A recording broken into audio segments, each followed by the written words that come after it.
저는 그 1장 3절에 있는 그 말씀, 곧 40일 동안에 예수께서 무엇을 하셨느냐, 40일 동안에 십자가에 달려 돌아가신 다음에 40일 동안에 그가 여러 가지를 한 것 같지만 사도행전에서 말하고 있는 예수의 행동은 한 가지에 집중되어 있습니다. 40일 동안 저희에게 보여주시며 하나님의 나라의 일을 말씀하시니라, 이렇게 말씀을 합니다. 예수께서 십자가에 달려 돌아가셨다가 부활하셨으니 손자국과 창자국이, 손에 못자국과 창자국이 있을 겁니다. 그러면서 당신이 살아계셨음을, 부활하셨음을 보여주셨지만 그의 입술에서 나오는 설교의 제목은 한 가지입니다. 하나님의 나라의 일을 말씀하니라. 하나님의 나라의 일을 말씀하니라. 그리고 4절과 5절을 읽어보면은 결국 성령이라는 약속하신 그거, 아버지의 약속하신 것이 성령이잖아요. 성령에 대해서 그가 계속해서 제자들에게 일러주는 것을 우리는 생각해 볼 수 있습니다. 그래서 3절과 4절, 5절을 또다시 묶어서 보면 결국에는 한 가지를 말씀을 합니다.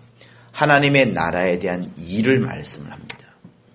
40일 동안에 계속 하나님의 나라에 대해서 말씀을 하신다는 것은 그거를 한번 깊이 생각을 해보면 주님의 입장에서는 더 이상 이 땅에 그분이 계시지 않기 때문에 남겨져 있는 하나님의 나라에 있지 않는 우리들이 하나님의 나라의 일을 생각을 많이 해주기를 원하셨고, 또 이제 당신이 하나님의 나라로 들어가십니다. 들어가시기 때문에 당신이 들어가는 그곳이 얼마나 가장 하나님적인 거, 가장 멋진 거, 또 우리가 소망을 가져야 되는 그 부분이기 때문에 제자들에게 30일, 35일도 아니고 40일 내내 하나님의 나라에 대해서만 설명을 하시는 겁니다. 그래서 그렇다면 이 땅에 남겨진 우리들이, 교회 생활하는 우리들이, 청년의 삶을 살고 있는 우리들이 역시 깊은 생각을, 가장 많은 생각을 해야 된다 하면 역시 하나님의 나라에 대한 일일 겁니다. 그래서 하나님의 나라, 내가 소망하는 것, 내가 기도하는 것, 그것이 하나님의 나라여야 될 것이고, 또다시 하나님의 예수로부터 우리가 말씀을 듣는다 할 때에도 역시 또다시 우리가 듣는 말씀은 하나님의 나라여야 된다는 것을 저는 생각해 보게 되었습니다. 하나님의 나라가 무엇일까요? 하나님의 나라가 우리는 저 하늘에 예수께서 들어가신 그 공간, 장차 우리가 들어갈 공간, 그래서 이 땅에 없는 공간으로 우리는 생각할 수 있습니다. 그런데 가만히 생각을 해보니 시므온이 예전에 했던 이 말이 생각났습니다. 곧 마태복음에서 주님이 말씀하셨던 하나님의 나라를 어떻게 설명했냐 그러면 저 하늘에 있던 하나님의 나라가 이 땅으로 진격해 들어오는 거예요. 이 땅에는 어느 공간에도 하나님의 나라가 없었는데 그 하나님의 나라가 예수와 함께, 예수의 초림과 함께 이 땅에 오심으로 하나님의 나라가 진격해 들어옵니다. 그래서 주님은 이 땅에 오시면서 그동안에 드러나지 않았던 음부의 세력들이, 귀신들이 막 드러나고 떠나가고, 그러면서 악한 일들이 막 밝히 드러나고 하면서 조금씩 하나님의 나라가 사람들에게 보여지고 생각할 수 있게 된 거죠. 그러니까 마태복음에 보여지는 하나님의 나라는 예수께서 이 땅에 오심으로 실제로 이 악한 세력들이 귀신을 쫓아내면서 하나님의 나라가 막 펼쳐지는 것들을 제자들이 조금씩 보게 된 겁니다. 물론 예수 당시에 그들은 그것이 깊이 생각하지 못했을 겁니다. 영적인 것에 대해서도 몰랐을 것이고요. 그러나 이후에 사도행전의 삶을 살아가면서 그들 역시도 사도행전 13장, 16장, 19장, 21장 3배수예요. 13장, 16장, 19장, 21절에 계속해서 영적인 일을 귀신을 쫓아내고 계속 다 귀신 쫓아내는 그런 부분들, 영적인 부분들이 막 이제 제자들이 경험합니다.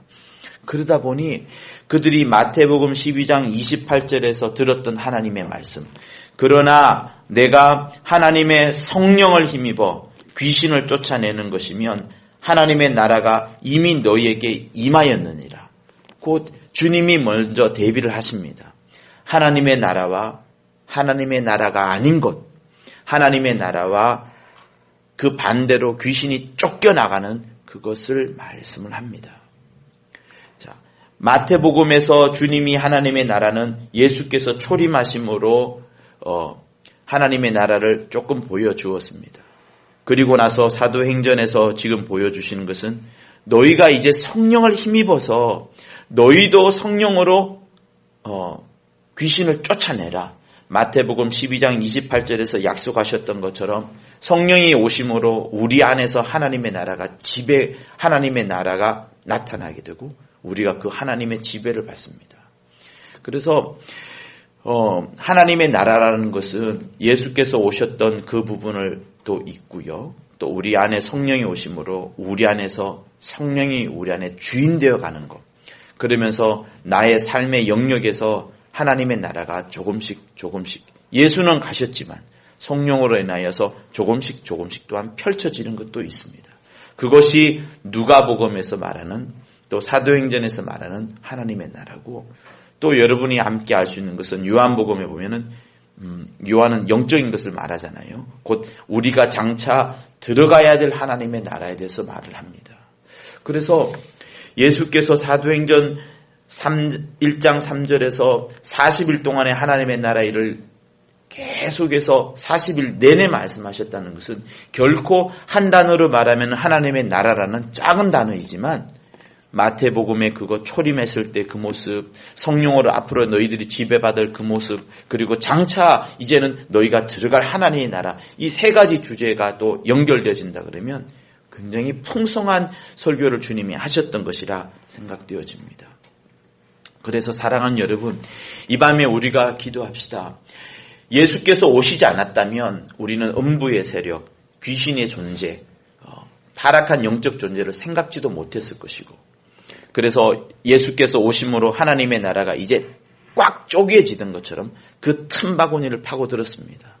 그리고 우리 모두에게는 이제 성령을 받았으니 성령으로 귀신을 쫓아내고, 또 내가 쫓아내지 않더라도 내 안에 있는 그 강력한 성령이 모든 환경 속에서 하나님의 역사를, 하나님의 나라를 드러내게끔 하시고, 그러면서도 우리가 고난을 받겠지만요, 힘든 삶을 살겠지만 마침내는 하나님의 나라에 들어갈 터이니 우리는 잃을 것이 하나도 없고 오직 우리에게 남겨진 것은 칭찬만 남아있는 겁니다. 그래서 여러분들이 늘 기도하면서 생각해 보았으면 좋겠습니다. 나의 가정에 하나님의 나라가 펼쳐지도록, 나의 직장에 하나님의 나라가 펼쳐지도록, 오늘 내가 하는 그 일에 하나님의 나라가 펼쳐지도록. 하나님의 나라가 펼쳐진다는 것은 남을 저주하고 핍박하고 판단하는 것이 아닙니다. 오히려 내가 받은 하나님의 사랑을 그에게도 전해주고, 내가 받은 하나님의 사랑을 악한 자에게도 보여주고, 하나님의 자비를, 하나님의 긍휼을 그 사람에게 끼쳐주는 것이 더 맞는 것이 하나님의 나라인 겁니다. 그래서 이 밤에 여러분 다시 한번 주님께서 약속하여 주신 그 하나님의 나라를 기억하여 보면서 나의 삶에, 나의 환경에 하나님의 나라가 펼쳐질 것을 위하여서 함께 기도하시면 감사하겠습니다. 예수 한번 하며 기도하겠습니다. 예수여! 주님이 우리